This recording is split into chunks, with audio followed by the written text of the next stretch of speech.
یہ ہے میرے اسکالرشپ کے چیکس جو کہ مجھے پنجاب ورکرز ویلفیئر بورڈ کی طرف سے اپلائی کرنے پر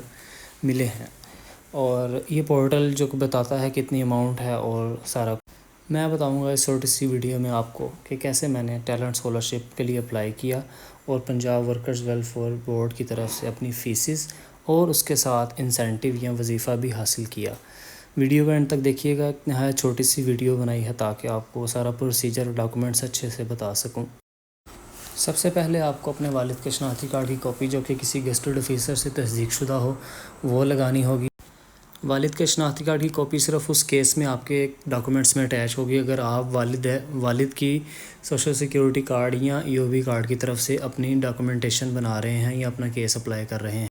لیکن اگر آپ اپنے سوشل سیکیورٹی کارڈ یا EOB کارڈ سے اپنا ڈاکومنٹیشن والا کیس بنا رہے ہیں، ساری ڈاکومنٹیشن کر رہے ہیں، تو آپ کو اپنے ID کارڈ کی کاپی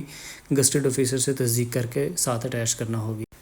ID کارڈ کے بعد آپ کو ورکرز ویلفیئر کی ویب سائٹ سے یہ فارم ڈاؤن لوڈ کرنا ہوگا ٹیلنٹ اسکالرشپ کا، اور اس کے اندر ساری ڈیٹیل فل اپ کرنی ہوگی اسٹوڈنٹ کی۔ اور اگر آپ والد کے سوشل سیکیورٹی کارڈ سے اپنا کیس اپلائی کر رہے ہیں تو اوبویسلی آپ کے والد کا نام بھی اس میں آئے گا، ان کی ڈیٹ آف جوائننگ، ان کا ڈیزگنیشن آئے گا اور فیکٹری کی طرف سے تصدیق ہوگی۔ فارم فل اپ کرنے کے بعد آپ کو سروس سرٹیفکیٹ ریکوائرڈ ہوگا جو کہ PIRA 2010 کی ایکٹ کو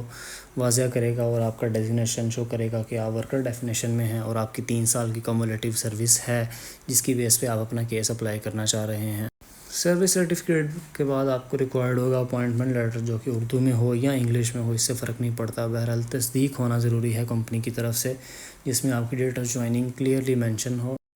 اسی طرح سوشل سیکیورٹی کارڈ ریکوائرڈ ہوگا جو کہ لوکل آفس سے تصدیق ہوگا، یا EOB کارڈ آپ کا کسی گزٹڈ آفیسر سے تصدیق ہونا لازمی ہوگا ڈاکومنٹیشن۔ اس کے بعد امپورٹنٹ ڈاکومنٹ جو ہے وہ ہے کمپنی ایکٹ 1934 ایکٹ، جس کے مطابق کمپنی کی رجسٹریشن ہوتی ہے، وہ لگائیں گے جو کہ فیکٹری سے بھی تصدیق ہوگا اور لیبر آفس سے بھی تصدیق ہوگا۔ اسی طرح اسٹوڈنٹ کی پاسپورٹ سائز تصویر بلو بیک گراؤنڈ یا وائٹ بیک گراؤنڈ کے ساتھ اٹیچ کرنا ضروری ہوگی، تصدیق کروانا ضروری ہوگی بیک سائڈ سے، اور بعد میں اپلوڈ بھی ہوگی۔ اسی طرح آپ کو اپلائی کرتے ہوئے جس ورکر کا سوشل سیکیورٹی یا EOB کارڈ اٹیچ ہوا ہے اسی کا کلیئرلی مینشن ہو جس پہ IBAN نمبر، وہ والے چیک کی کاپی اپلوڈ کرنا ضروری ہوگی اور اٹیچ کرنا بھی ضروری ہوگی ڈاکومنٹس۔ کچھ ڈاکومنٹس جو کہ کالج کی طرف سے یونیورسٹی کی طرف ریکوائرڈ ہوں گے، ان میں ایک بڑا ہی امپورٹنٹ ڈاکومنٹ ہے بونافائیڈ سرٹیفکیٹ جو کہ یونیورسٹی یا کالج ایشو کرتا ہے، جس میں کلیئرلی مینشن ہوتا ہے کہ اسٹوڈنٹ جس کا ID کارڈ نمبر یہ نام یہ ہے، اس سیشن میں پڑھ رہا ہے اور اس کا اتنا ٹینیور ہوگا اس ڈگری کے دوران،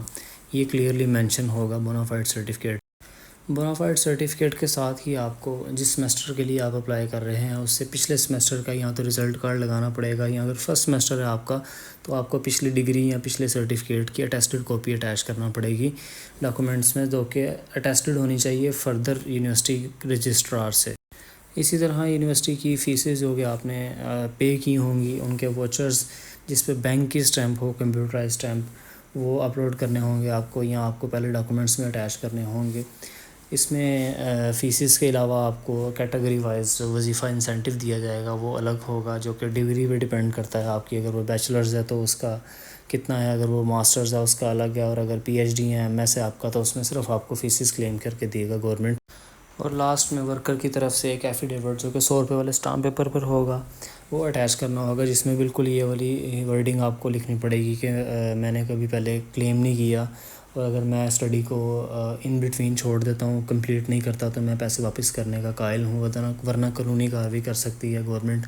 پنجاب ورکرز ویلفیئر بورڈ اور ان چیزوں کو مد نظر رکھتے ہوئے ورکر کو ایفیڈیوٹ سائن کرنا پڑے گا جو کہ اسٹامپ پیپر پر ہو، اور جس ڈیٹ میں اپلوڈ ہونا ہو وہ ڈیٹس بھی ایکٹیو ہوں اسٹامپ کے اوپر۔